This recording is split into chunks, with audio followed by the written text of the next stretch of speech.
And we're live. Hi, welcome everybody. Thank you for joining us for our awesome show today.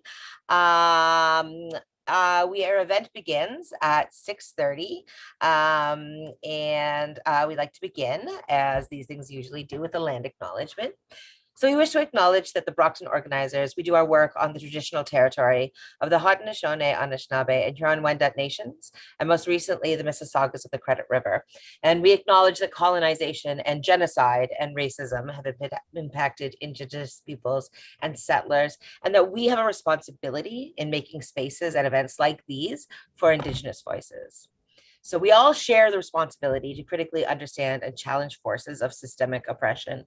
And so that includes recognition of how our ancestors contributed to colonial legacies with both silences and actions.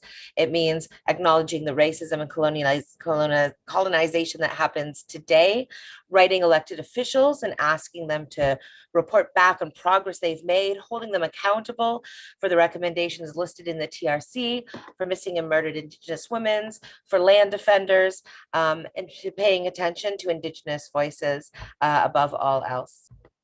We'd also like to acknowledge that Black Lives Matter and that we will continue to feature and center Black and Indigenous voices, as well as other people of color and other underrepresented groups in our series. And all of this is included in our mandate. Thank you very much for joining us on our new Brockton Writers Series YouTube channel. Please, if you haven't already, subscribe, like and subscribe to our channel. That really helps us out. Today's lineup will include a guest speaker with a brief Q&A, and then our 4 readers, followed by a group Q&A for them as well. Each presentation will be a little shorter than when we were in person, and we'll skip the break. Please type your questions into the YouTube chat box as they occur to you. We will collect them to ask during the Q&A. Brockton Writers Series was founded in November 2009, which means we've been active in the Toronto literary scene for over a decade. Our Brockton Writers Series volunteers are pleased to welcome Hélène Crowley to the team.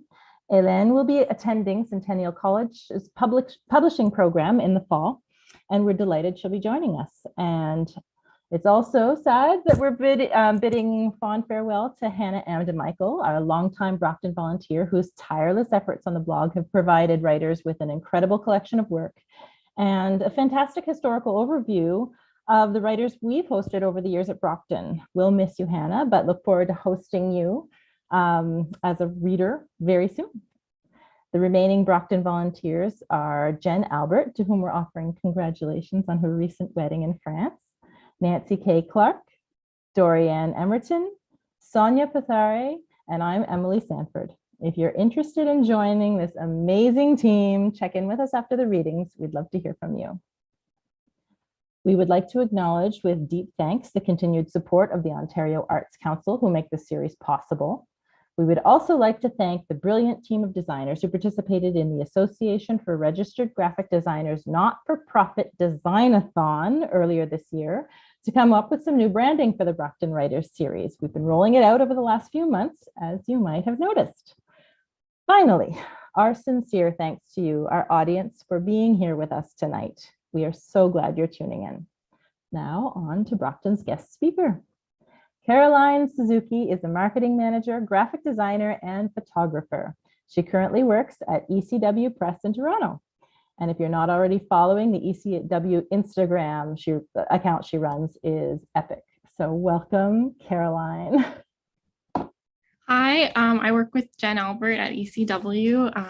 As was just mentioned, I do marketing and design there. I'm the marketing communications manager, so that involves booking ads, designing ads, and then also running all of our social media accounts, and I take all the photos for them. If you see a weird tweet, that's me.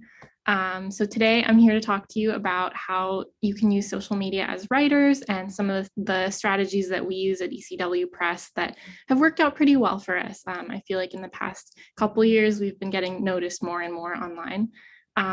Social media can definitely be daunting for all of us, even me, but it's a really great tool for connecting your work to a big audience. It's made the world a lot bigger for all of us. more than we could ever have imagined, because in an instant you can click post and your writing is sent to people millions of miles away. But there are a lot of different social media outlets, and it can be hard to know where to start and what to do.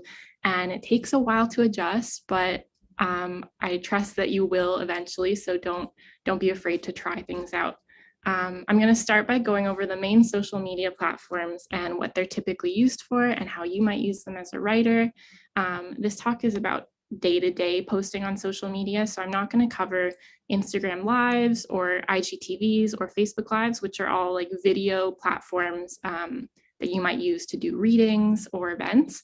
But if you do those things, those are great to look into. So you can just kind of, there are tons of guides online if you want to Google that, if you're into like long form videos.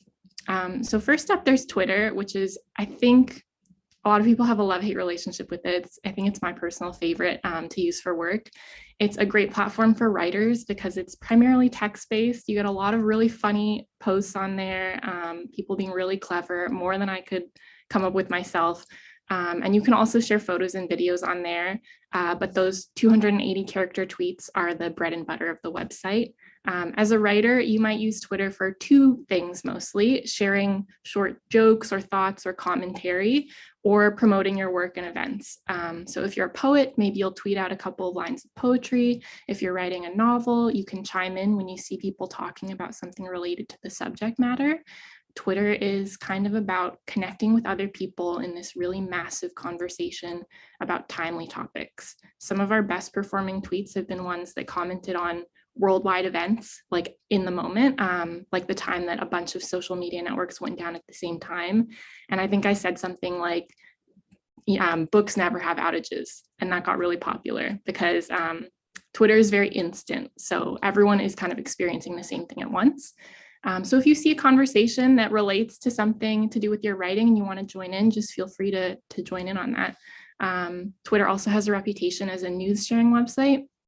So you can have, if you have updates like event updates or media coverage of your writing, that's also a great place to share those. Next, there's Instagram, which is another one that I really love as a photographer. Instagram used to be primarily a photo sharing app, but now it's also begun promoting short videos as well, called Instagram Reels. And I think that the company has actually said they want to really prioritize videos, which is very controversial among the photography community. Won't get into that. Instagram is a lot more polished than Twitter because posts are easily visible on your profile for a lot longer. So people usually put more thought into them before they post. Tweets kind of get buried easily because some people tweet all day and it's harder to go back and look at them. But Instagram, it's really easy to see all those snapshots all at once on someone's profile. When you see people say that social media only shows people on their like best day, they're talking about Instagram. And as a writer, I think this is a great place to connect with your readers because the book community is really huge there. It's called Bookstagram because of the very like visual nature of books and how they're kind of an art in itself as a physical object. It's become really popular to have really nice photos of them. If you're a poet, images of poems are also really popular there, and that is how Rupi Kaur's work first took off on Instagram. She owes her career to Instagram pretty much. So if you need a way to turn quotes from your work into pretty graphics, Canva is a free website that's really easy to use for kind of beginner designers. It's a great place to just post anything visual, and even now like photo dumps have become a really popular thing, which is where you just post a bunch of photos at once, like in one post, of little moments from throughout your week or your month. So if you're a writer, maybe you'd post like a photo of your writing space, like your desk, or like all the edits on your manuscript, or just like the view out your window while you're writing, just little things like that. It's kind of a combination of like those slice of life posts and then also like the highly curated, like polished photos. TikTok is the newest of the popular social media platforms, and it is entirely video-based. It really took off during the pandemic, which is when Instagram revealed their rival update, Instagram Reels, which is the same thing, but on Instagram. As of March 2022, TikTok videos can be a maximum of 10 minutes long, but most of the popular videos on the app are shorter, from like 15 seconds to a minute long. It's pretty unusual to see a 10-minute long one. they're often set to music or sound clips from popular movies and TV shows and other videos, or like old video memes. And the way that people do that is like, it's really kind of an art form. It's like a modern art form. They use the sound to kind of convey like a secondary meaning sometimes. So sometimes you'll get like audio from a certain scene in a movie, and people will set a bunch of different situations to it, and it has nothing to do with the audio, but it kind of conveys two meanings at once. It's hard to explain, but if you take a couple hours to get lost in TikTok, you'll get what I mean. It's a really creative outlet. So if you want to spend, you'll want to spend a while watching videos before you kind of try making anything yourself. And as a writer, this is another good place to connect with fellow writers and with readers who are looking for book recommendations or writing tips, using hashtags like book talk, which is like Bookstagram, but for TikTok, book talk, or authors of TikTok. And I'll talk about hashtags later. And then there's Facebook, which can be used to post like longer passages of text, photos or videos, but the website has been waning in popularity, especially with the younger crowd.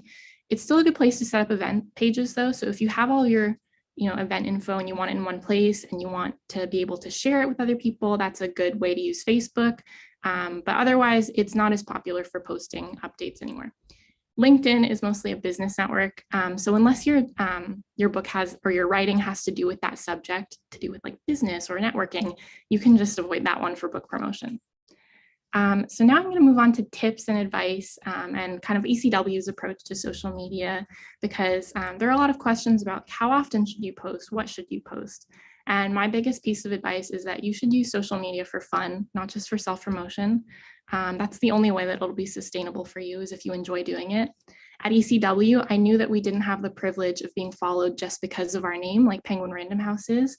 And I needed to give people a good reason to follow us. So I started being funnier on Twitter and offering jokes about books and publishing and our coworkers and being more personal. Sometimes I gather photos of Ben Affleck and I compare his outfits to our different book covers, and people really like that. Sometimes I post memes based on whatever's popular, like Squid Game last year, and it's worked really well. People are engaging with our posts more than ever. And now when I have information to share about our books and events and authors, our audience is more inclined to listen because they're more attentive, because we've kind of given them stuff that they enjoy as well. And another thing that's really important is that our posts are more likely to be seen by our followers because they've interacted with our previous posts. Social media websites use algorithms that determine what posts they prioritize showing each person on the website. So if you interact with a lot of book-related Instagram posts, you'll notice that the website or the apps are showing you more of them. So kind of giving people fun tweets to like was sneakily on purpose to get people, like to get our serious like event updates to be shown on their newsfeed more often as well. So for those reasons, you don't want to be posting constant self-promotion. Think of the content you enjoy seeing and what it brings to your day, and try to offer the same thing to your followers. Getting personal is always what gets the most engagement, I find. Like, show people the person behind the writing, show them, like I said before, show them a picture of your writing desk or a funny behind the scenes story about a character you worked on or a piece you worked on, or talk about other writers who you love, whose work you love. Like, don't be afraid to talk up other people too, because that's kind of what's fun about social media, is connecting with other people. That's the goal, to connect with other people, not just by like clicking connect, but by actually being relatable to them. And I think if you approach social media with the goal of creating interesting content and talking to other people in the writing community, you'll have a lot more success than if you go into it only with the goal of showing off your own work. Because you want to give people a reason to want to get to know you, because if they have that, then you'll be giving them a reason to read your writing. So with all of that said, only take on the amount of apps you can handle. If you're awful at taking photos, then just skip Instagram and focus on Twitter. If you love making videos, try TikTok and Instagram. It's great if you can use them all, but don't put so much pressure on yourself that it feels like work. It should ultimately be fun and another creative outlet for you to enjoy.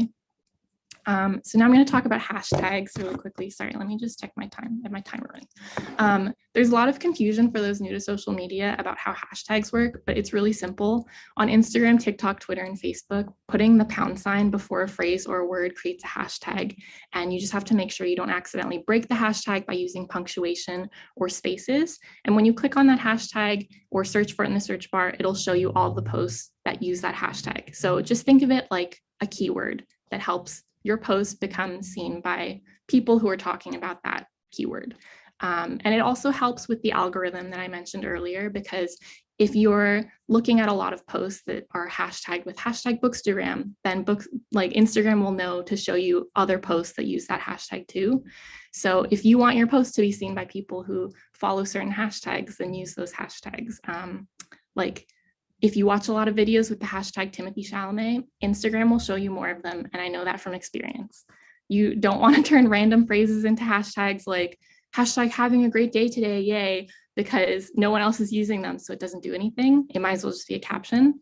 And just always remember that they're not just for fun. They have an actual use, which is searchability and increasing views on your posts. So keep that in mind when you use them. And my last note is just about accessibility very quickly. I just want to give a few notes on how you can make your posts more accessible so that they're enjoyable for as big an audience as possible. First, if you're ever doing a video, either use auto captioning or type out what you've said, so it's easier for people who maybe are deaf or hearing or hard of hearing to see what is being said in the video if they don't have access to that. Sometimes people just can't turn their sound on at the moment. Like, there's truly no downside to adding captions to your videos. It's a great thing to do. And if you're posting photos anywhere, there's usually an option to add something called alt text, aka alternative text. You can read more about it online and find guidelines on best practices on how to write it. But basically, it is descriptive text. It is meant to describe an image to someone who can't see it. So if someone is using a screen reader, which reads aloud the text on a website, and a photo comes along, it'll read out the alt text so that they know what the photo adds to that context. And if the photo doesn't load for some reason, it'll display that alt text as well. So it's really just helpful all around. And I really recommend it. So that kind of wraps up what I wanted to say. I hope I'm on time. Social media is whatever you make of it. So don't be afraid to experiment with the different platforms and type of posts. And it will take a while to get the hang of it. So don't be discouraged, but you will get the hang of it. You will adapt. And I think that it's a great way to add to your career as a writer. Thank you so much, Caroline. That's amazing. That's a whole lot of information. I mean, I learned a lot just even from that talk, and I've been using all of these platforms for a while, but there's always more to learn, and this is fantastic. We do have some questions for you. First of all, what kind of ratio would you suggest for self-promo type content versus fun or personal content? I think there's not an exact ratio, but if I had to say, maybe 40% self-promo at most, and then the rest just fun stuff. Because think about it like your life. You don't go around promoting yourself constantly. Maybe if you are a LinkedIn person, you do, but you kind of just want to use the apps to think of it you want to build your community with your fellow writers primarily. That will help you, and it'll be enjoyable and fun. And then also you'll have all these friends around you, so that when you're like, hey, my writing got published, people will actually care to hear about that. So promote yourself when it makes sense to, I guess, but don't feel like it's a box you need to tick off. Okay, that's cool. And I mean, I guess LinkedIn would be okay if you knew all the people on your LinkedIn and you thought that they might be interested in knowing that you had a book out. I mean, that would be one way, but I guess you wouldn't be necessarily finding new audiences for a book. Okay. So any tips on finding the most useful hashtags for your content, specifically targeted, or how to not fall into a trap of using a hashtag that's not actually good? Yeah, I actually do have I think I wrote that and just forgot to say it, but I do have a specific tip on this, and I use it all the time. Find the people that you like to follow on Instagram or Twitter or whatever. It's usually Instagram and TikTok. Those are the two ones that use hashtags a lot. And just look at what hashtags they're using. So for ECW, I will go to some of our most popular bookstagrammers that we follow, and I'll see like what hashtags they're using. Sometimes it's like hashtag am reading, hashtag book recommendations, hashtag IG reads, things like that. You'll see tons of them come up. Or on TikTok, the popular hashtags change a lot too. So just look for the really popular posts, because they're popular for a reason. They've figured it out. Twitter has gotten really good at, like, you don't even need to use hashtags that often on Twitter unless a specific conversation happens to be happening around a hashtag. But Twitter will just pull phrases right out of your tweets, which is great because you don't have a ton of room to write stuff there. So it's mostly something to think about for Instagram and TikTok. That's great. I like that they've kind of perfected that. I'm sure it has nothing to do with Elon. But we have some praise coming in from Jessica Westhead and from Heather Wood, who both think that this was an awesome talk. I agree. I did have a question myself. Actually, anything we should never post? Like I got scared about the Twitter and how buried they become, that the tweets become. Like there was this old-fashioned advice that my mom gave me of never being shot on camera holding a drink, and this was like way back. When actual pictures were printed. But is there anything that you should never post? Anything that you should really avoid as a writer? Anything, I mean, other than obvious, like mean stuff, but. I think it's definitely, use common sense, but the rules that help me a lot is that if I try not to get angry on these websites, sleep on it. Go by the Abraham Lincoln thing of like writing it in your notes and then the next day delete it. Don't post it unless you really think, you know what, I stand by it. Like I've definitely fallen into the trap where someone will reply to one of ECW's tweets with something negative, and it's always the negative one that sticks out. It'll be like 30 positive replies and one negative. And I'm like, what do I say to this person? I'm so mad. But especially because it's our company Twitter, I always sleep on it. And I feel like the next morning, sometimes I still want to say something, but it's always like way dialed back. So I think just it can be, social media is a little bit evil and definitely prioritizes controversial posts. So don't let it get the better of you. Like, don't let it play with your emotions too much. Always be thinking like, am I going to be happy I said this tomorrow? Am I going to be happy I posted this? Be a little bit mindful if you tend to have more anxiety like I do. But other than that, I think it's a bit of a free-for-all. Look at accounts that you enjoy following. If you're like, I'm not sure what to post. And don't post bad pictures of food. I'm sorry, Martha Stewart, but I don't want to see that. They're bad. You should know better. That's all really sound advice. I love it. I love it that we're taking advice advice from Abraham Lincoln for Twitter. I love that. I mean, via Caroline. So yeah, your stamp on it for sure. We have another question about how to identify bots and avoid trolls. Any tips there?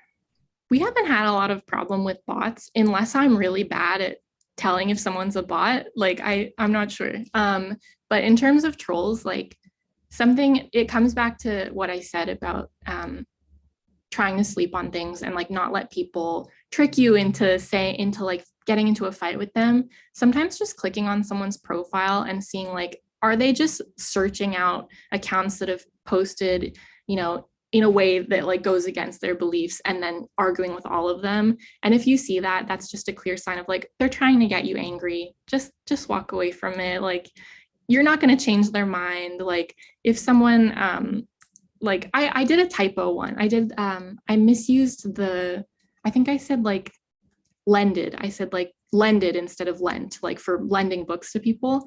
And someone replied making fun of me. And I just tried to just always be thinking of diffusing the situation. The way I diffused it was like making a joke and being like, that's why we have our editorial team that I'm not on.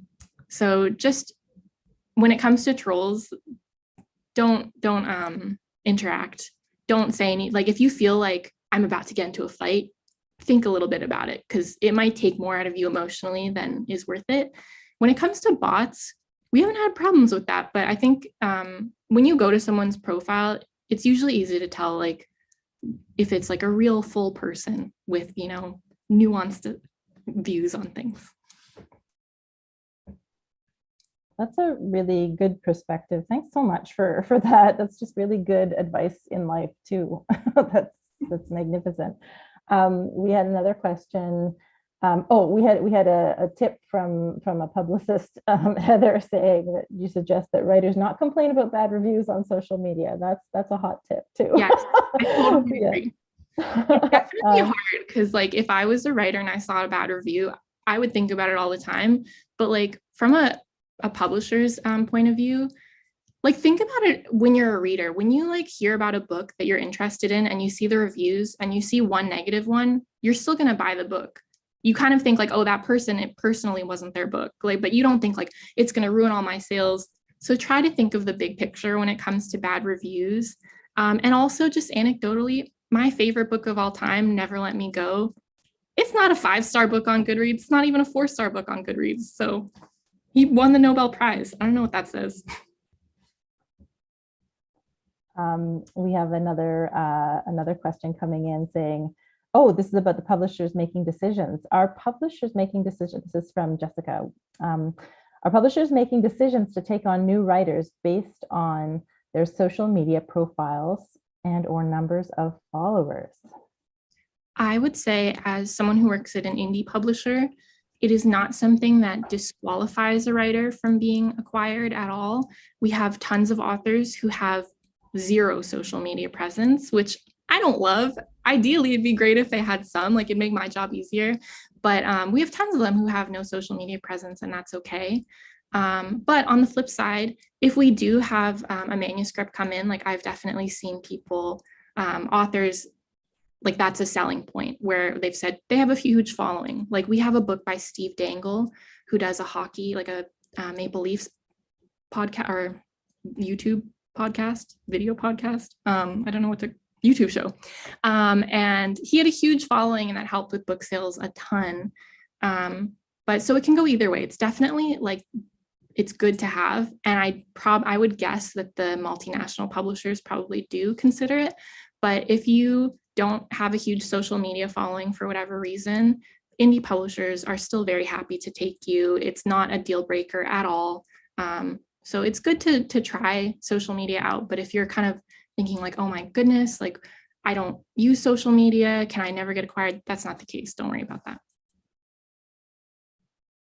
I've heard really great successes from Bookstagram helping writers out, like just their books took off because Bookstagram loved it.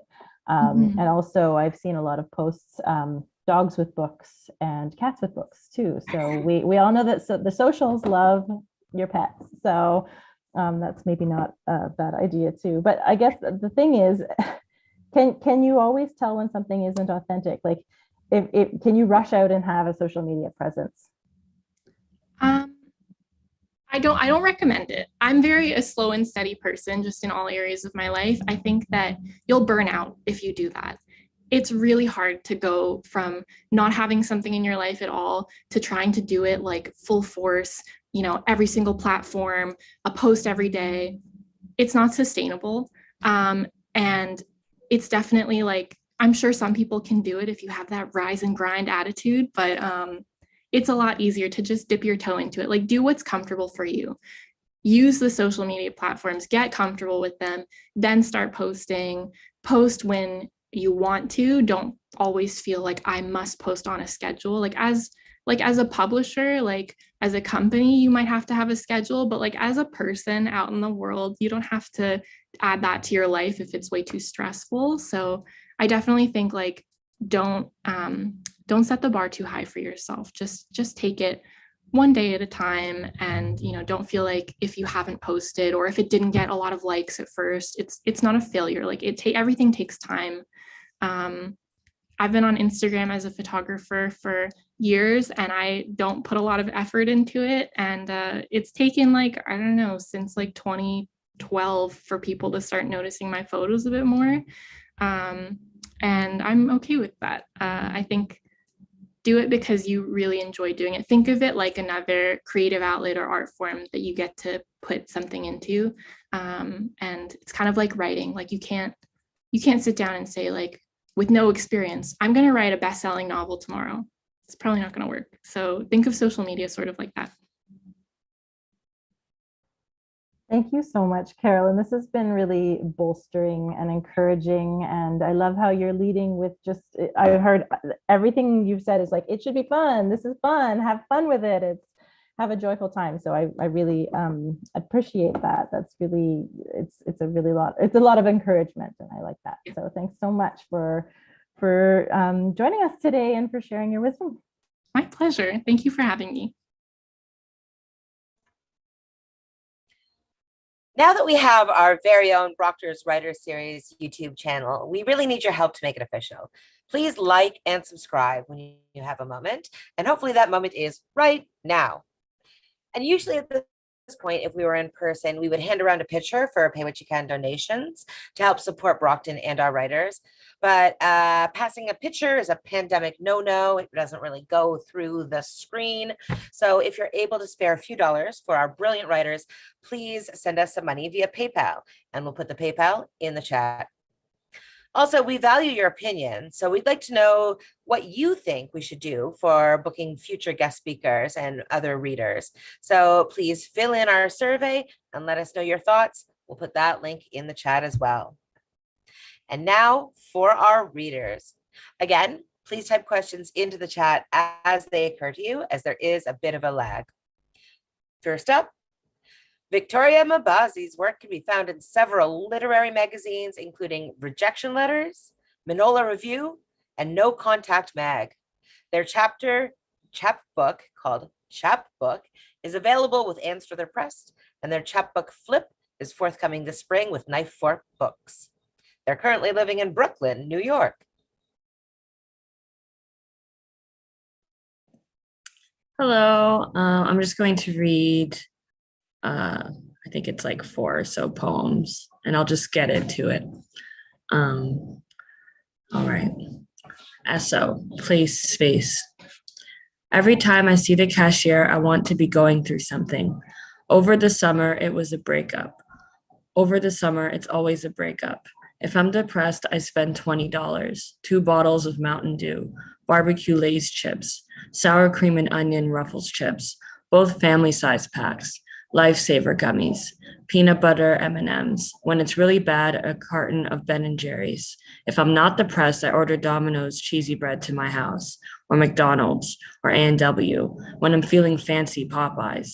Cooking is never an option unless the groceries are free and come in a box from H&M. If I'm in need of attention, I buy 2 bottles of Mountain Dew, down 1 bottle, and take 4 days to drink the other one. Sometimes when the cashier asks me how I am, I overthink the tone I'd use to tell him I'm fine. If I sound too harsh, I keep the conversation going until I sound softer. If I sound just right, I'm out the door in 30 seconds. I'm mad I wear a mask because my smile hides all of my disinterest. My cheeks are so fat, I'm perpetually sweet, cheekbones made of cotton candy.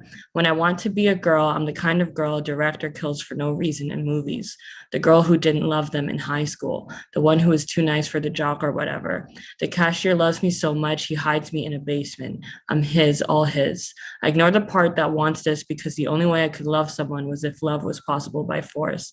I ignore the part that wants the girl to die. I'm Belle the most. The beast is compet and gender dysphoria. In reality, I just want him to love me. Not because I love him, but because it would add a layer and make me more interesting. Maybe when I say I'm fine, he wonders if I really am. He writes poems about my voice faltering or tears waiting in my eyes when I'm lying. How the pooling tears are how he knows I'm lying. I'm a Tumblr post with rain, gray colors, and a font only an INFJ could love. I show up braless and unshowered, in sweatpants that say pizza on the ass. The most beautiful I've ever been. To him, to someone, to him. The siren is air surfing.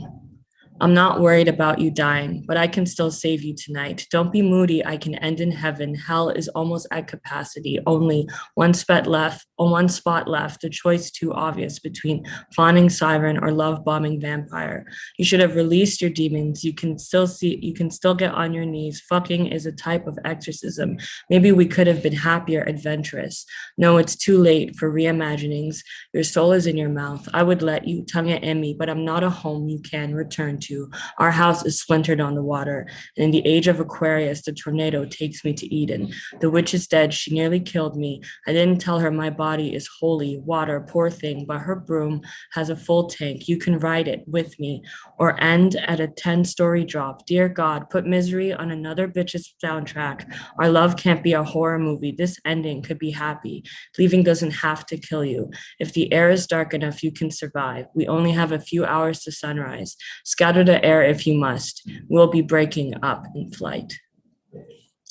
Game night at the fifth house. Do you want me to put the poison in the wine I'm drinking or in the beer you'll drink later? Are you still mad at me?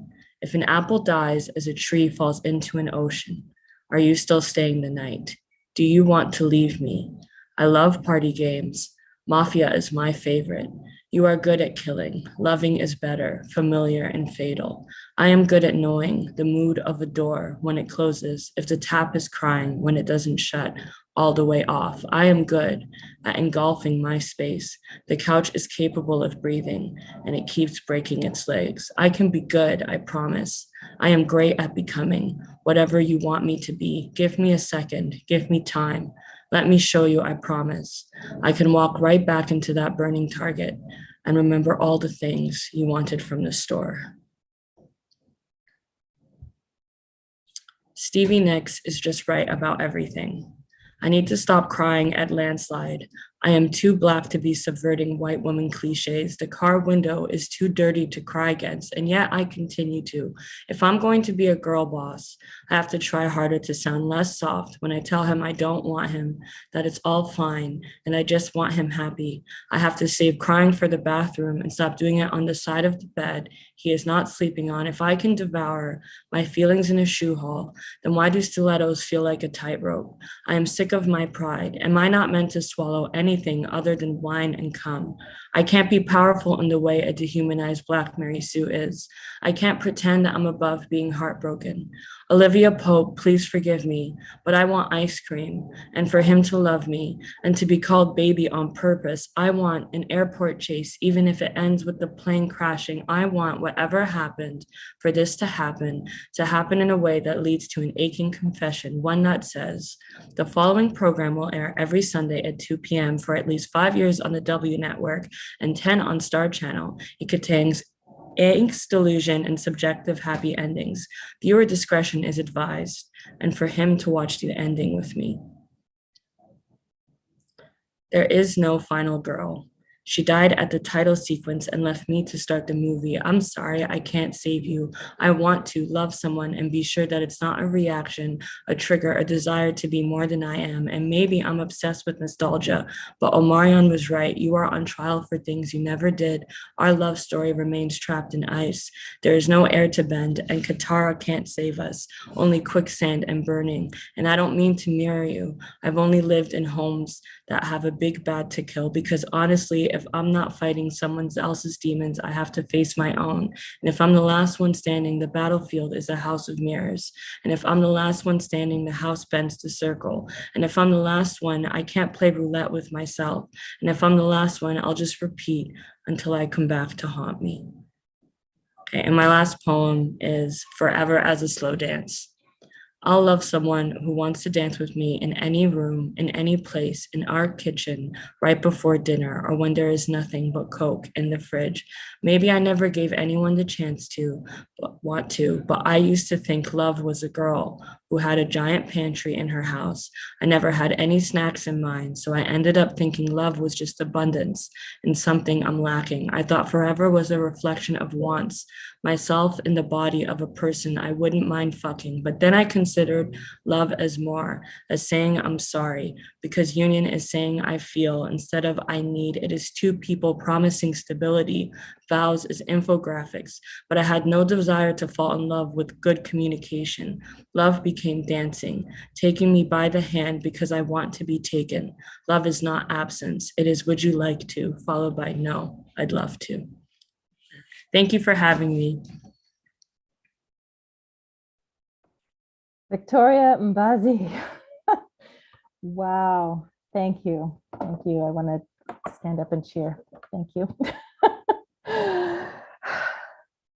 Next up, we have Gavin Barrett. Gavin is the author of Understand with Mwenzi House in 2020, a CBC Books recommendation. His work appears in Ranjit Hoskote's anthology of 14 Indian poets, Reasons for Belonging, with Viking Penguin 2001, and in many other reputed publications. He curates the fantastic, I do say so myself, Tartan Turban's secret readings for Indigenous, Black, and people of color writers. Welcome, Gavin. Thanks so much, Emily.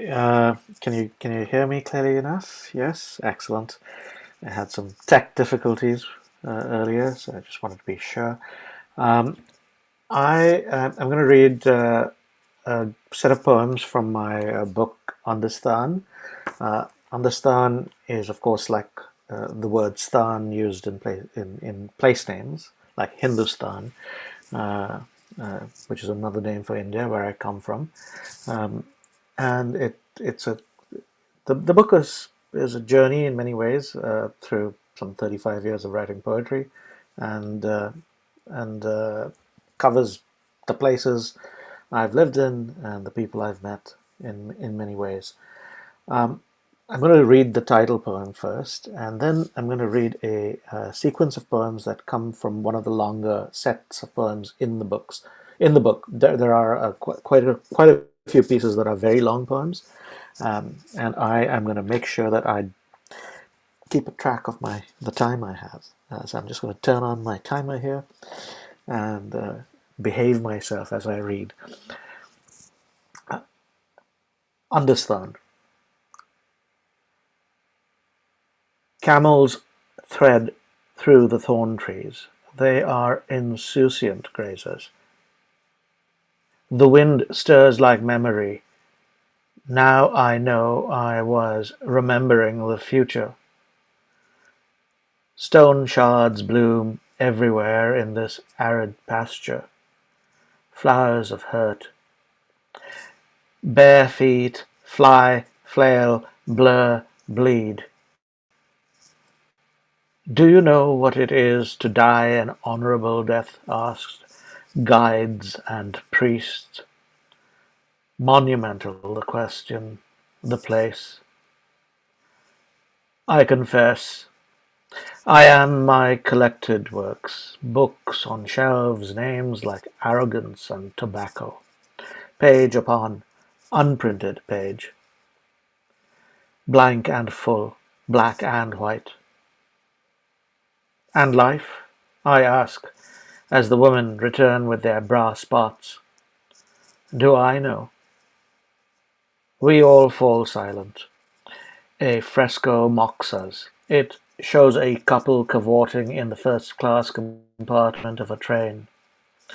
We bare our teeth, voyeurs of the past, always looking over our shoulders, wondering if we will be caught in flagrante delicto ourselves.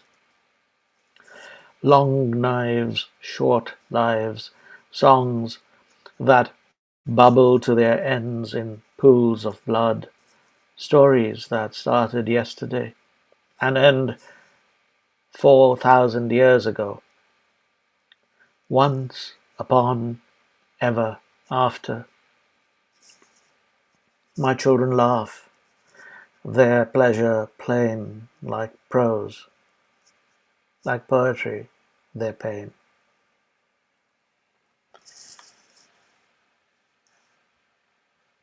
So my poems, besides covering sort of global geographies, they're also very domestic.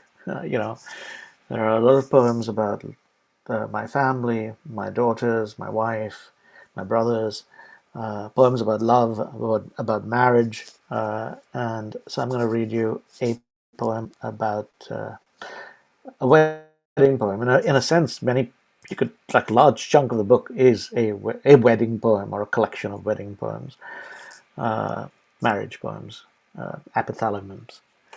This fall. This book of ours, this red canoe times two, this boat of blades, this heart of spades, this smiling door, this body breaking on a show, this drive in darkness, this railway station's sharp elation, this waiting platform, this new form, this dissipating, this weight, this pain, this walk of thinking, this shrinking, sinking, this rising, singing, this piping skirl, this girl, this mother-son, this father-boy, this brother-child, this baby toy, this ancient love, this daughter-joy, this island stock, this kiss, this kirk, this lock, this vow, this now, this stand, this shock, this strong long hold, this fire escape, this leap from cold, this stake, this shake of leaf, this lighted lake, this look, this eye, hey, oh yes, we, this us, this is this. And now to quickly go to the longer, I'm not going to read, it's a set of 9 poems, and I come from the Catholic tradition. I describe myself often as an active but dissenting Catholic, as one must be, I think, if one exercises conscience. And so the sequence of 9 poems is called a novena to Saint X, Saint Francis Xavier, who was a big part of growing up Catholic in India. And I'm going to read one more poem. Actually, I'm going to read a set of poems from this. A few of them smaller poems, really. This one is called Crossface, and it's set in a place called Goa, which is the smallest state in India, on the west coast of India, just south of the city that I come from, which is Bombay, now called Mumbai. Crossfeast. There are 4 ways to the cross for the rosary. Skirted girls sing veiled hymns. They approach from the neighbor's land, from east of the town, a rabble with knives and a grudge that has ached itself into a tumor. They kill for graves and burial rites. How many holy places can one heart hold? They can be divided into the following: dying places made sacred by life leaving. A holy room is a room full of last breaths. Loving places, loosely, where one can be a child or make a child. Breaths here race in shallow troughs, bump over ruts, rise in yells, or pleasure muffled by the cupped hand. Hiding places. What is holy cannot be counted on. The next poem in this set, from this one long poem of 9 poems, is called Householder, and again the domestic theme. Householder. What Jesuit could craft this rare redemption you brought me, a prayer in a chapel that does not, will not stop a moment, and still moves, not at all fixed for all time, in the firmament of your face, in perpetual motion, like stars and children, and your hips ahead of me, on the road to college in wet July, my eyes riding the pilgrim whole of you. Now thighs and breasts and eye and years and cups and plates and lengths of garden hose pray along. An entire house hums with you.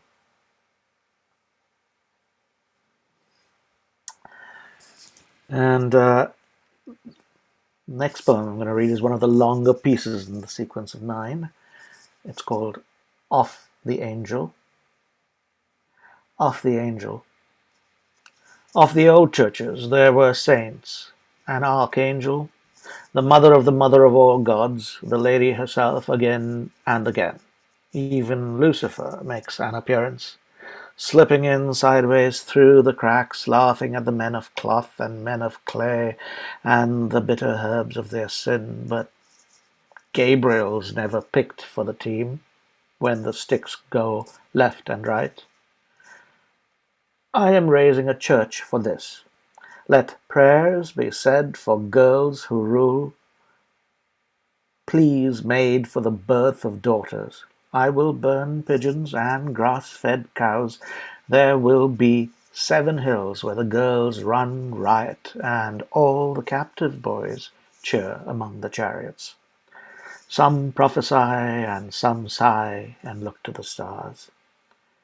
The smoke is the kitchen fire, the charcoal and incense. The smoke is food on the way, blessings.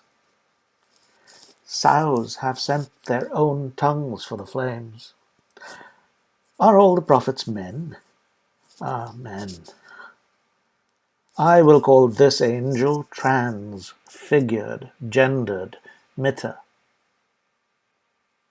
The other archangel has its own novena each Wednesday, where the Parsi women murmur the words in strong belief next to their burqa'd sisters, and veiled Goan aunties share their fans, plump faces pearled with sweat in the throng as the buses screech and exhale outside.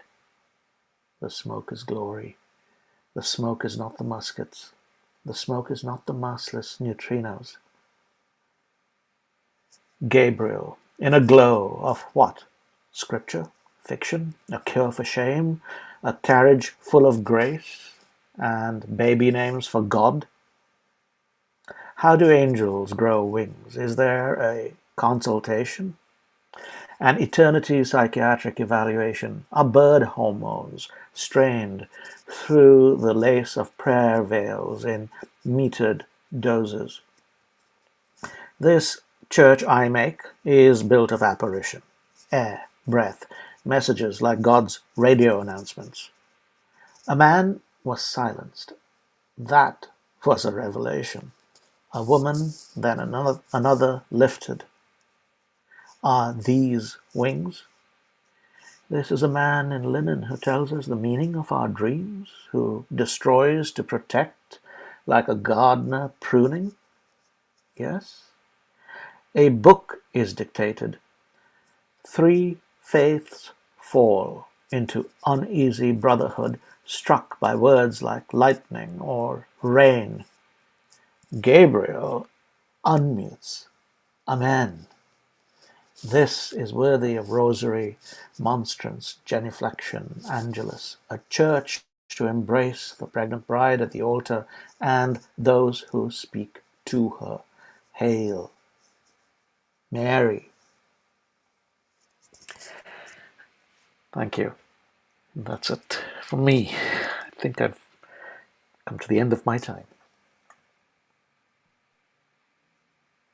Thank you so much, Gavin. I got a little teary there in a minute. That was really lovely. Next up, we have H. Nigel Thomas, a retired professor of USA literature and an award-winning author of 13 books, 6 novels, 3 collections of short fiction, 2 collections of poets, and 2 academic books. That's a lot of books, Nigel. His latest books are the novel Easily Fooled by Guernica Editions 2021, and a collection of poems, The Voyage from a Wensley House 2021. Take it away, Nigel. Okay. Thank you, Dorian. I am going to begin by reading a short passage from Easily Fooled, that book that you mentioned, Dorian, and conclude with a few poems from The Voyage. My protagonist is standing on the balcony, and he's returning inside. He returns inside, walks back to the living room, and sits on the low couch. His mind turns to Gladys, a parishioner back in Barbados, now studying at McGill. This afternoon, he's meeting her for the 4th time since she arrived in Montreal at the end of August. She insisted that she must see him urgently, but wouldn't say why. He thinks she has found out something. Is she about to confront him? No, surprises, please, not today. He wonders, will his nightmares end now? Will he stop dreaming that he's back in St. Vincent looking for a job and the purpose for his life? The feeling that his marriage to Jay is a mistake, will that end too? Suppose Jay says to him when he returns from Atlanta today, Millington, you're a permanent resident now, so let's annul this marriage. That Friday evening, February 17, 2012, what came over him? What made him spill like that? He'd sealed it for a long time, longer, and he might have exploded, gone insane for real. If Jay's brother Paul hadn't stayed behind in the hotel lobby, he would have been more constrained. But the stopper blew and he gushed like a geezer. The bar was deserted, just a man and a woman at a corner, a table at the far end from them, and the bartender behind the counter. He told Jay that he's resigned from the Methodist ministry. Jay complimented him for doing so, if that's what he wanted. And now I'm destitute, he resisted saying. He asked Jay about the possibility of immigrating to Canada. Jay said he heard that the easiest way was to marry a Canadian citizen, that the government had launched a campaign to discourage Canadians from marrying people they meet while holidaying abroad. A long pause. I'll check out the Citizenship and Immigration website and let you know, Jay said, his head turned away. Millington took a deep breath, held fiercely onto the sides of the table, his hands slippery with sweat, closed his eyes and said, "Did you ever suspect that I'm gay?" No. He wanted to take back the question. That's why you left the ministry? Millington nodded. Jay put his hand under the table, tapped him on the knee, nodded slowly, and said without even glancing at him that he understood. What did he understand? He was silent, his head down as if contemplating the table, pensive, for a long time afterwards. Was he recalling the rumor he'd heard from someone he'd met at the Vinci Thousand Islands picnic in 2011? That fellow from Have, Millington, AMC Methodist minister, heard he went through the looking glass. Took 4 months after they'd been married for Jay to tell him. So that's my offering from Easily Fooled. I will now read from The Voyage, which was published by Mcclonnen House last November. It was Mother's Day on Sunday, and I'll read this poem. It's the first time that I'm actually reading it. Oops.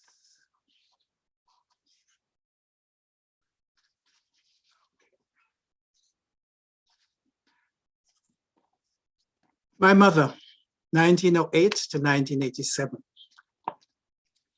Why did you marry Charles? Why did you stay with him? A monstrous parasite was how I saw him. You looked away silently. Those whom God had joined together, let no man put asunder. Whoever resists the authorities resists what God has appointed.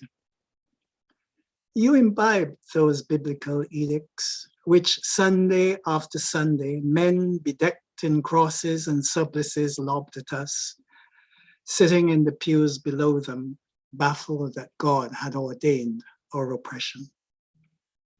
To our cries for wages enough to feed and clothe us, for cessation of insults and rapes of our mothers, aunts, and sisters, we were urged to seek help from the hills. We lifted our eyes in vain. Hills was the surname of the poorest family in our village.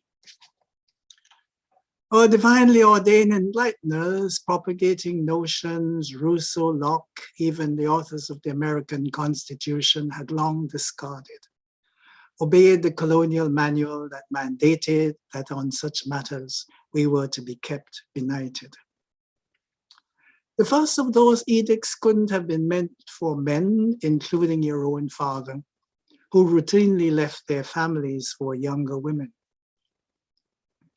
In ancient Israel and Britain's colonies, the yoke of law and custom kept all but the most daring from revolting. In Dixon, Ina Bacchus did and miraculously survived the clamor for her hanging, and kept Levites and colonial masters focused on power and the profit. You might have pointed to the village women who too were beaten, never as often and severely as you, and who too had learned to endure, but I was 16. Of course, I couldn't reveal my longing for a gun. You would have been freed from your tormentor, but you would have also lost a son. Grandad had warned you. The man you were about to marry might be misshaped by plantation cruelty, and he banished you from the family for what he called your stupidity. What an exercise in hypocrisy. But you were 32 and still a virgin, had seen your older sister married off at 16 and the youngest at 18. Charles was an illiterate field hand. You, the Eurafrican granddaughter of a colonial scion and member of a class that scorned him. In that colonial sepsis, daily you reminded him he was a slave except in name, and you and your children became convenient outlets for his vitriol. You loved your children, nurtured them non-violently, ignored your own wealth, and tended theirs diligently. He waylaid you and beat you many times on your way to bring me food in the neighboring fields, where beginning at age 12, I worked. I'm glad you lived your last few years securely, though hobbled and scarred by Charles's, Britain's, and biblical cruelty. The next poem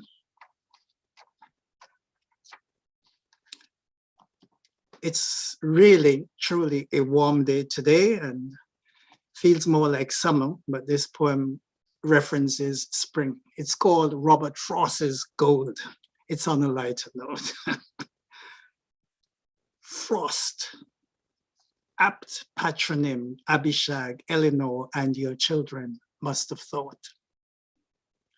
You torch spring's robes of gold, not much there that holds, and I agree. It's indeed spring, and its silvery light makes me think of lead becoming gold, as alchemists would. I like silver. I don't mean sterling, could live in the moon's glow forever. I am, after all, a fabulist, a writer. The sun would not like it, might withhold its light. Power likes its vassals to know who has the power to withhold and bestow. Fire and gold, linked mostly to summer. The first is truly God, the second only so in metaphor. Not true, not true, the gold of autumn says, tumbling to the ground, doubting itself perhaps, and shows that even when the stock exchange your own, and no one dares to call you crone, gold can still turn to lead. And my last poem is called Tribute. Sometimes habit slips and I discover I tiptoe through reality and wonder why I fear waking it, or is tiptoeing my gesture of deference and defeat. There are the thousands too that I see on trains, on buses, in shops and streets, whom I never meet or greet, and remark that in Don Juan's presence, women, men too, are never indifferent. We urge mastery of reality at its haunts, of fiction, mostly movies and TV, even news, is built on war. Deifies those who defeat tanks, especially with bare hands. I'm from a culture where devils are leagued with hidden identities. There too, losers are flayed and winners worshipped, uncluttered by civilities. To victory and conquest, all pay tribute. Strip demon naked, and you will find defeat. Thank you.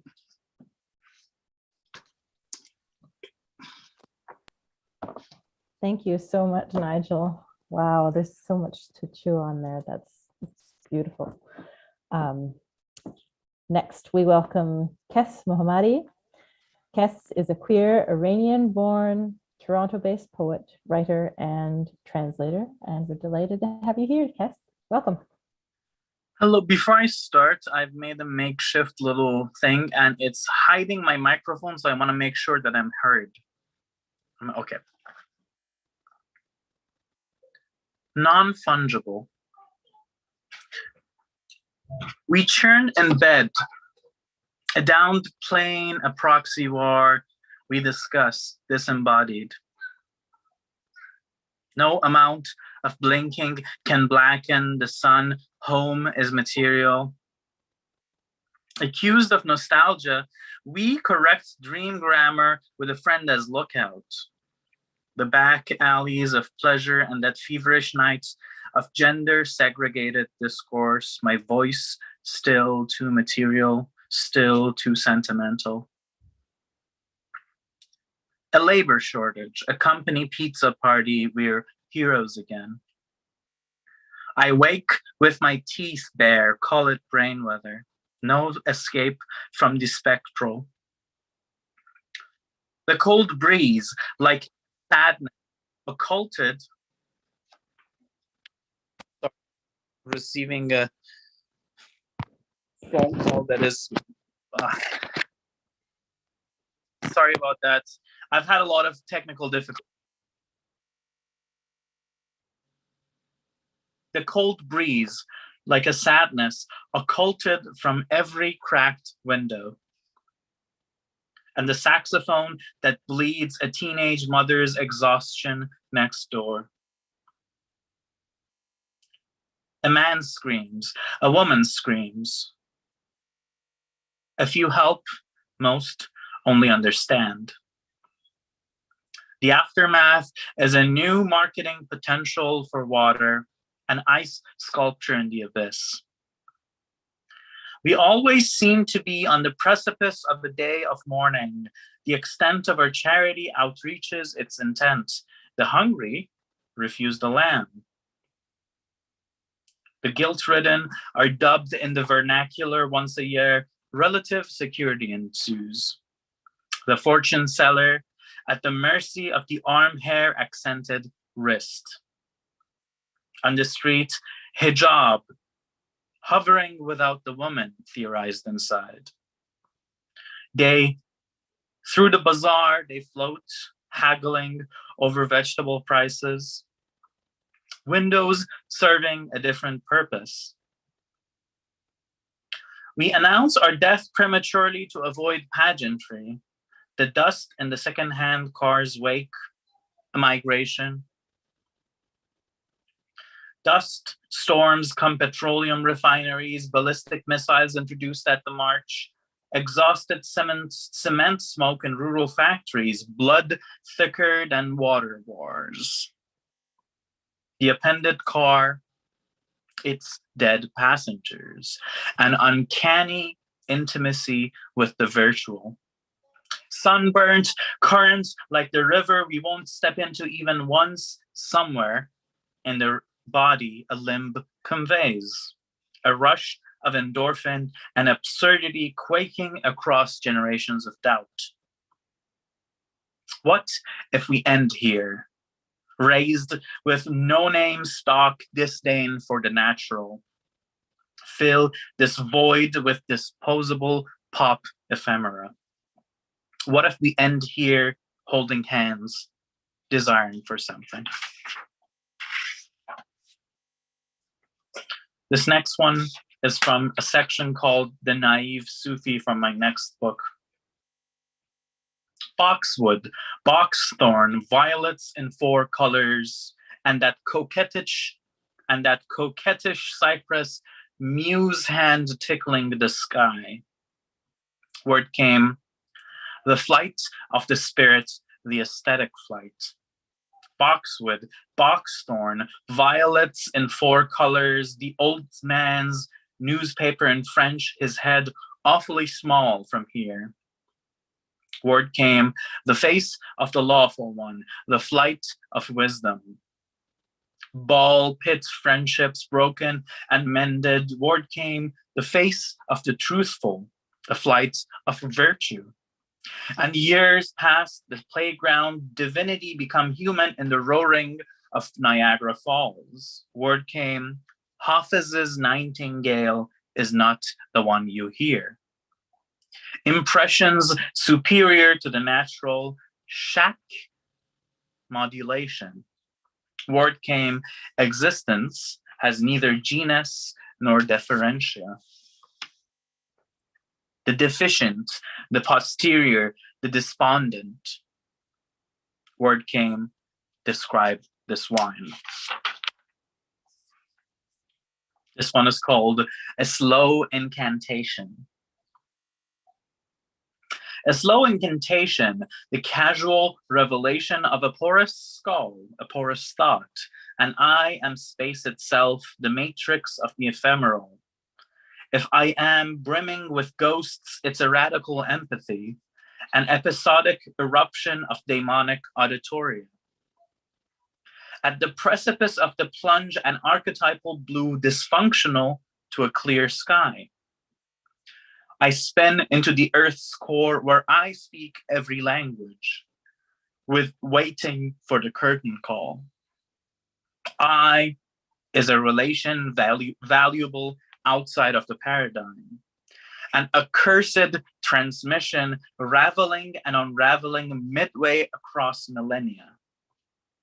I put an end to transmission and give back for once the obscenity of the speech when violence is ongoing. A mound of earth pearls the treasure chest, a redemptive coincidence held in the womb of the house, asking me, do you want me to show you what you want me to show you?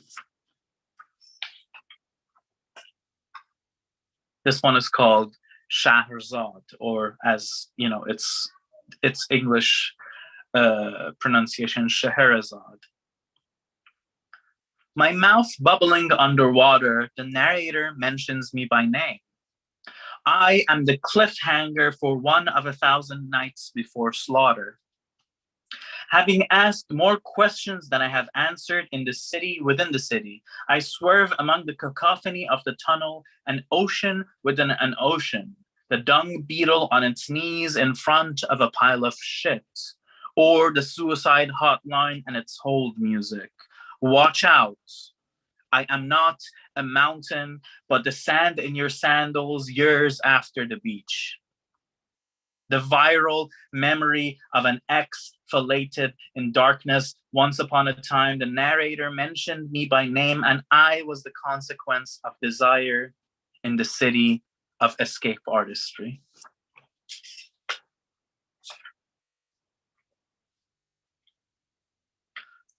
I stand in the middle, and I wish to be small.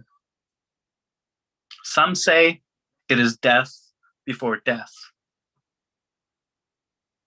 Have we been lied to? A question no elder can answer. Drink the tides, or let the sand dry.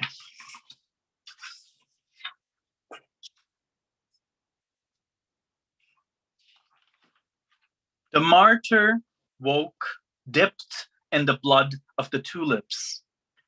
How obscene is death's description of the battlefield, the nation's newly redefined borders for scale.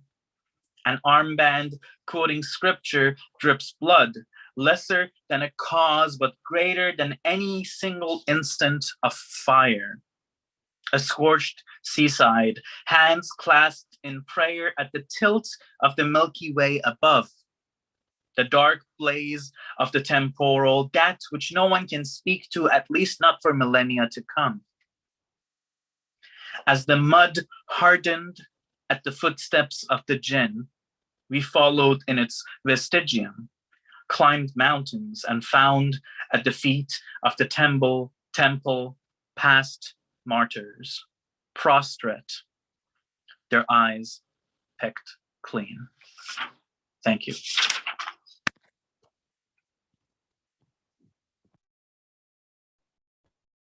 Wow, thank you so much, Kes. This has been an evening. Such beautiful, striking, strong words from all of you. Thank you so much. We now have a Q&A period. Thank you so much, all of you, for providing your questions in the comments section of our YouTube chat on the channel. If you have a question now, please type it in. Please note we're only going to read questions that are respectful of our authors and their work and that do not promote any sort of oppression. So, do we have any questions coming in yet, or shall I have one here. These poems were so beautiful, and some prose from Nigel as well. Such wonderful stuff. Also, we were lucky to have a debut poem. As Nigel pointed out, he was reading one of his poems for the first time, giving it audience for the first time. I have a question for all of you. Do you have certain standards for when you know a poem is done or ready for ears, or do you actually trot it out in front of people before you put it down, or before you finish with it? Do you go back and edit after you've read it, or do you have strict standards for yourself? What's that like for you?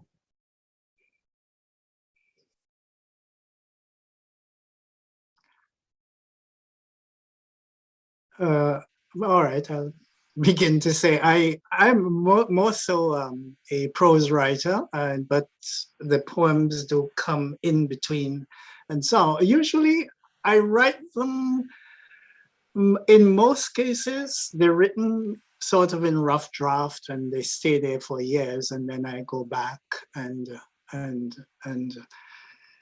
put them in some sort of finished form. But once they get into that finished form, then I go back and I revise and I revise and I revise and I revise. You know, for example, at the beginning of The Voyage, there's a poem in there. The very first poem is called Return. And it was written, I'm sure, at least 25 years ago. And it has undergone revisions and revisions and revisions, and it underwent another revision last year. So, yeah, you know,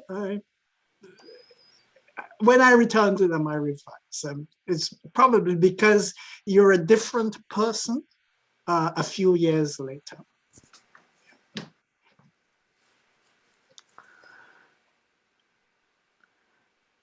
I can jump in as well. You know, I have to say I'm ridiculous. I think it was Tennyson who edited his poems all the way up to his death. Every collected works, that edition of the collected works that came out, he just kept re-editing them. He drove his editors mad. And I've edited my poetry after it's been published, and then when it's been republished many times. So I think it's perpetual dissatisfaction. It's growth. It's opportunity that you now see when you look at it again. So, yeah, I can't resist. Best to All keep poems. it away from me. All poems are debut poems, I guess.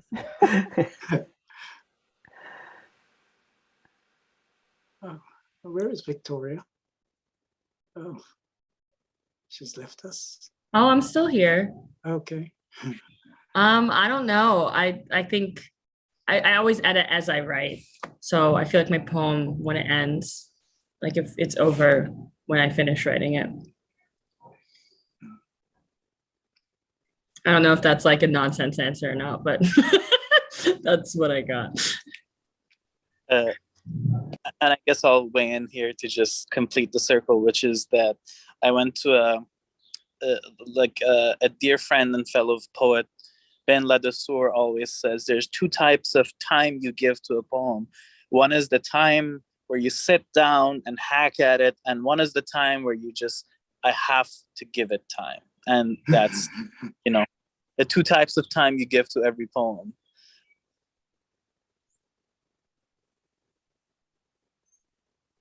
Yeah. I love it. Sitting with it and then sitting without it. That's great. So in a similar vein, with bringing them out into the world, do you, to what degree do you think, this is a question, do what, from the folks watching tonight, to what degree do you think about the oral reading of your work while you're crafting your poetry?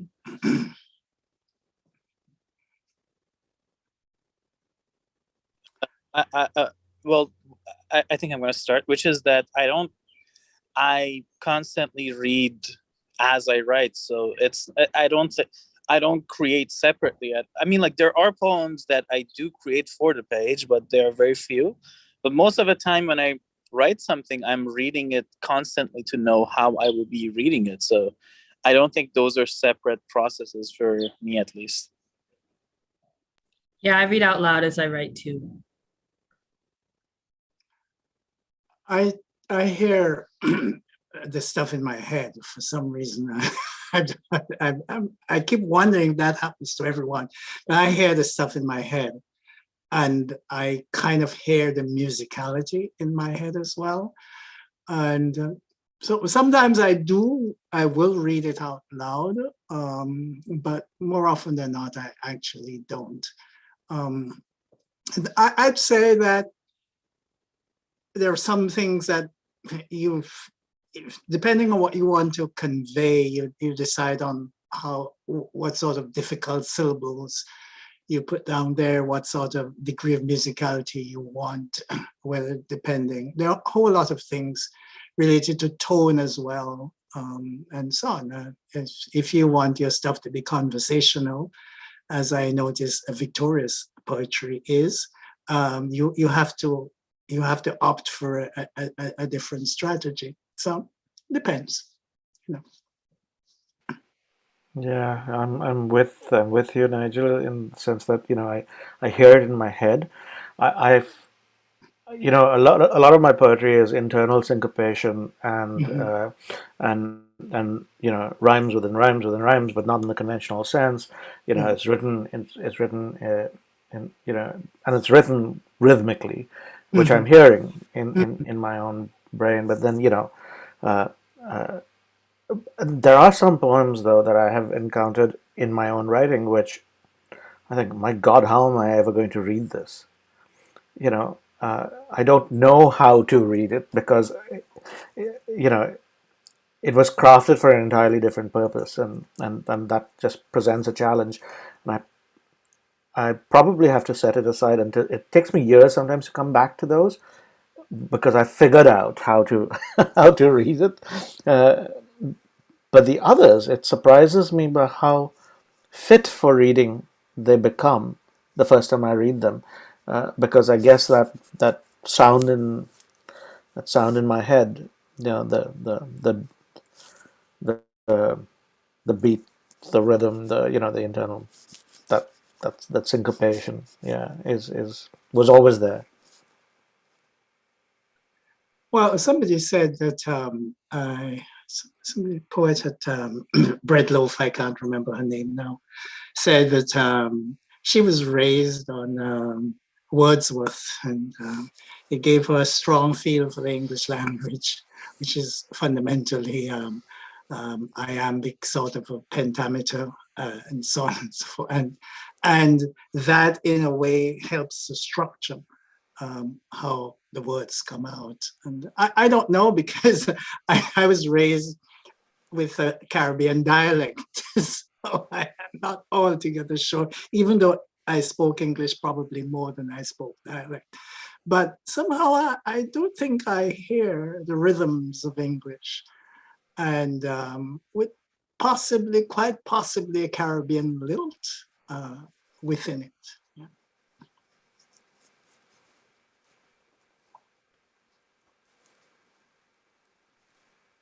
Okay.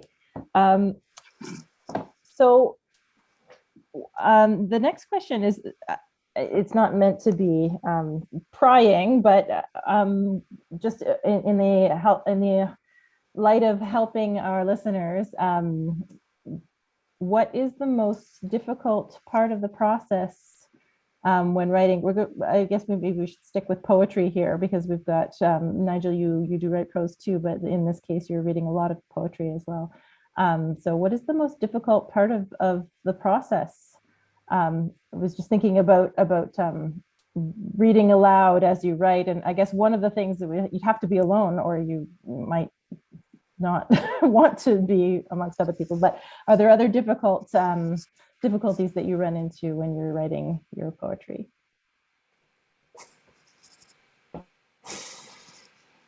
I would say you start writing and you keep learning you start writing and you're very highly encouraged to speak up. But the further you go, I think the harder it becomes to, in a lack of a better sense, shut up better. You have to learn your silences more, because at first you start being like, I know so many things. And then you move a few years in, 5 years in, it's like, oh, I know very little. And I have to keep my voice. I basically have to learn my silences. I have to earn the white space on the page.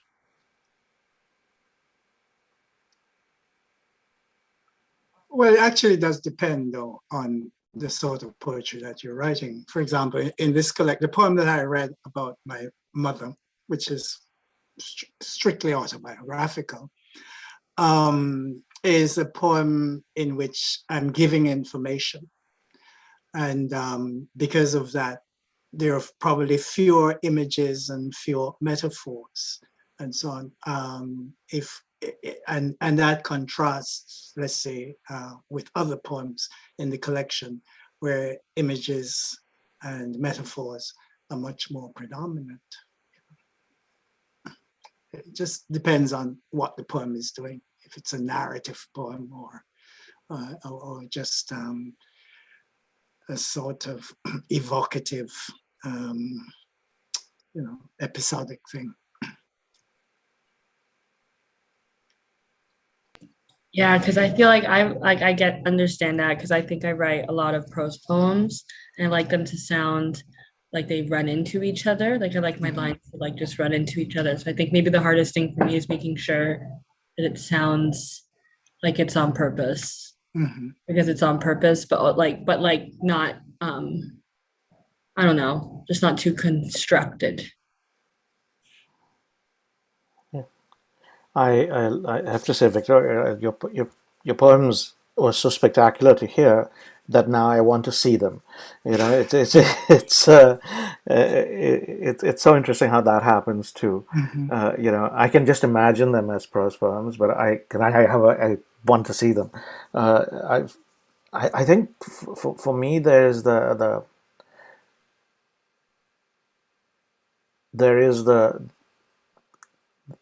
removal of vanity.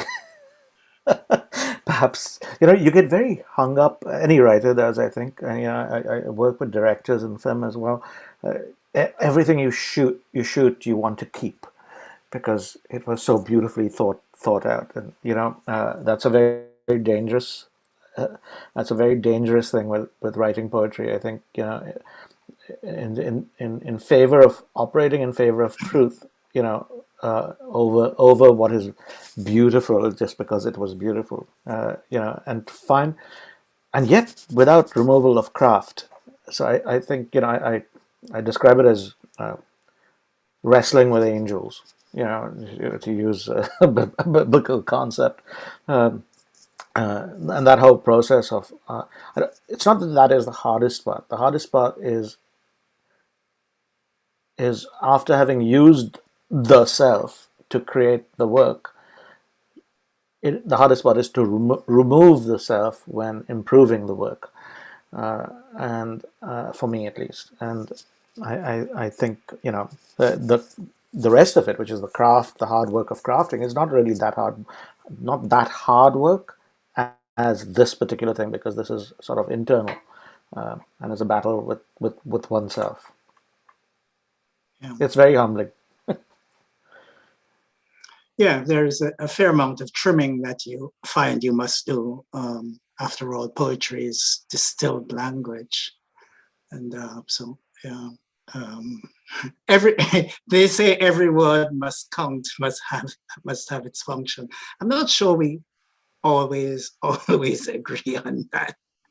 I think we see places where we have the word there or words there largely because we want to make it a little bit more intelligible. I say in words, the writer speaking to other human beings. He said to other men, but to other human beings, kind of a thing. Next up, we have our traditional Brockton Writers Series question that we love to ask each of our writers. And Caroline, we'd love to have you weigh in on this as well. Although I think we did get a sneak peek of your favorite book, but what is one book you've read recently? One book of poetry or any other book that you've read recently that we should all run out and pick up? Just something that moved you. It doesn't have to be recent because we all know what COVID did to our brains, lockdown, but something that stands out in your memory.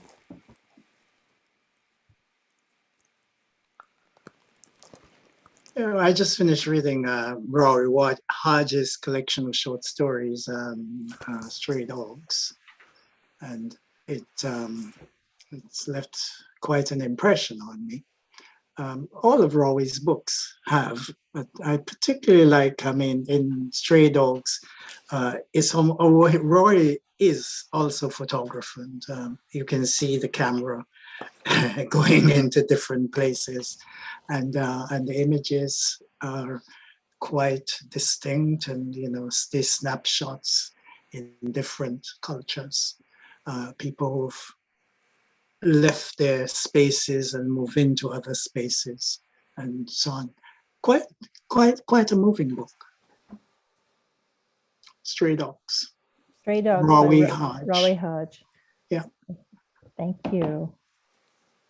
I spent from basically January till March exclusively reading Adonis, and it reflects a lot on what I've written this past year or so. But Adonis has over 1,000 pages of poetry, but I highly recommend Songs of Mihyar the Damascene. But if you're looking for something newer, I just finished both of these this week. Ayaz Pirani's How Beautiful People Are and Prasnalor's Emanations, both just such phenomenal pieces of minimalist poetry that just gets at the heart of dismantling thought patterns, absurdity, tools like absurdity, minimalism, these leaps in logic that just unmantle everything you know about your thought pattern that day. And they are very deeply rooted in the cultures that they pull upon. Anyway. Can you hold those up again, Kes, just so we can see the covers? This is Prasnalor's Emanations from Walsack and Wynn.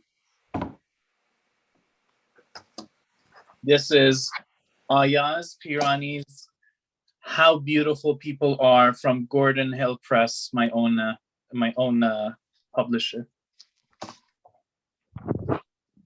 Thank you so much. I will. I don't know if this means I'm a bad Canadian, but it's a US book. This is actually by the poet laureate who is, Indigenous, Joy Harjo. Okay. And it's an anthology. I haven't finished it, but I'm absolutely blown away by it. It's called "When the Light of the World Was Subdued, Our Song Came Through." That's the title. That's the title of the anthology, and it is extraordinary. It covers, indigenous poetry from every part of the Turtle Island that is now the U.S. Including Hawaii.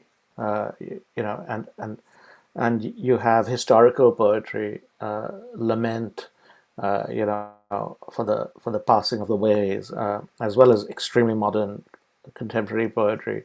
For example, work by Joy herself. Just stunning, stunning. So, highly recommend it. Could you repeat the question? Just give us a book that you read recently that moved you, or that you think we should run out and read. Something. Give us a book, Reco. Oh, just a book rec? Oh, okay. Yeah.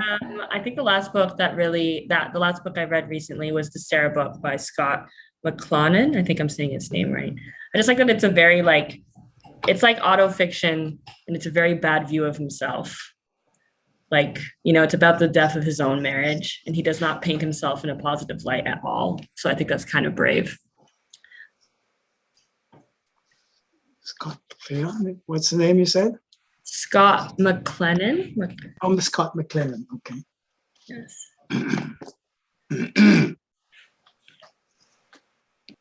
Awesome. Thank you. Caroline, do you have a book reco for us?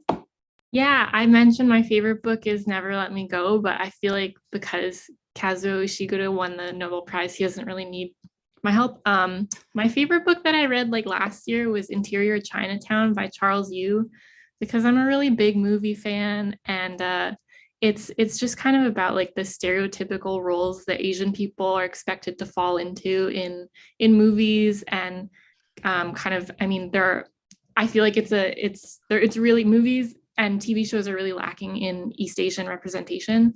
And it's kind of been getting better in the past year, but this was a really interesting book that explored those stereotypical roles and what it feels like to kind of feel pressured to be those characters that are kind of thrust upon you.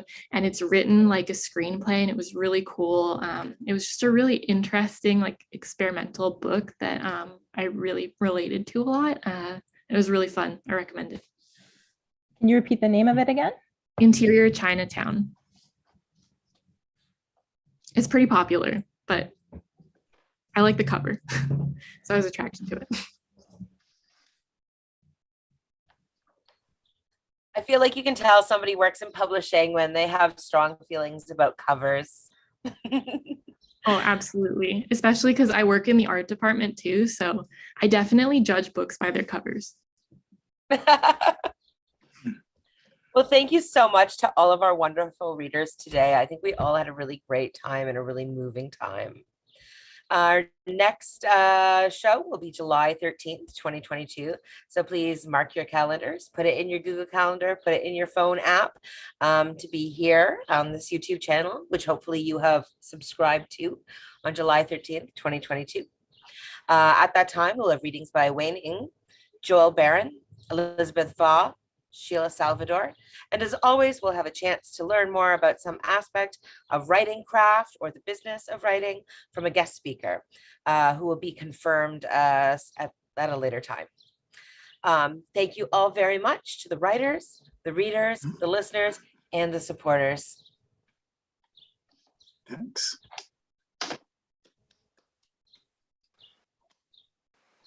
Thank you, everyone. Thank you so much.